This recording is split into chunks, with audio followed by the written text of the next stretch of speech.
بسم الله الرحمن الرحیم. قسمی که او روز ما سایز صفحه خود البته در درس قبلی تنظیم کردیم و درست ساخته میشه. به اون منوال امروز میخوایم که ما طریق علاوه نمودن دیتا را کار بکنیم که ما چطور میتونیم که دیتای خود در صفحه خود علاوه بکنیم و بالا از او کار بکنیم. خب اول حالت دیتا ویو را انتخاب میکنیم، چرا که گفتیم هر وقت ما بالا دیتا خود کار بکنیم مجبور هستیم که حالت دیتا ویو را انتخاب بکنیم. و طریق علاوه نمودن دیتا هم به دو قسم است.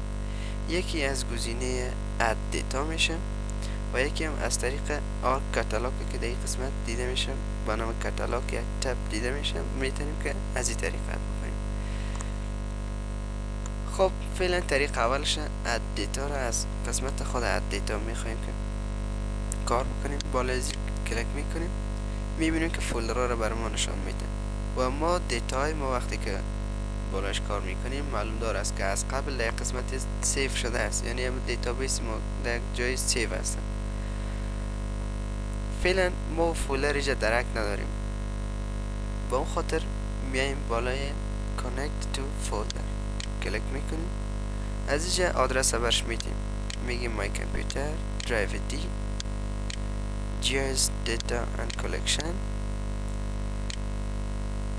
از اون قسمت tutorial دیتا را فولدر شد سلکت میکنیم. اوکی. فعلا فولدرهای دیتا ما البته در این قسمت دیده میشه، هر کدام را که بخوایم علاوه بکنیم. مثال ما میخوایم که جهانه، بالای ورد کلیک میکنیم، کشورهایش و اقیانوسش میگیم کشورهایش اد میگیم، میبینیم که دیتای که کشورهای جهان بود همش دیجا به ما علاوه شد و ما اینجا فعلا میبینیم شما. طریق دوم علاوه نمودن دیتا قسمی است که بالای آرک کاتالوگ چی در این قسمت باشه و یا در این قسمت بالای از این مثال کلیک میکنیم. وقتی که فولدر ما باز شود در این قسمت ما میبینیم که آرک کاتالوگ این را به نام آرک کاتالوگ 3 یعنی امو شاخه های آرک کاتالوگ میکنه. بعد از اینکه بالای از این کلیک کردیم ما گفتیم همیشه فولدر در قسمت فولدر کلکشنز می باشه. این را باید متوجه باشیم که هر فولدر را که ما علاوه میکنیم به خاطر دیتا مادش می باشه در قسمت فولدر کلکشن می باشه. منیمایز باشه، اگر منیمایز بود بالاش رو کلیک میکنیم فولدر خود میبینیم.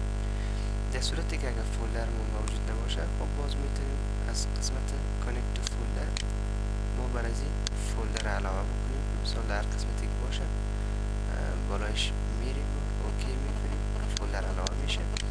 فعلا به خاطر که فولدر ما علاوه هستن یعنی از قبل دیجا تعیین شده، ما صرف میخوایم که چه قسم یعنی از اینجا دیتای خود اد بکنیم.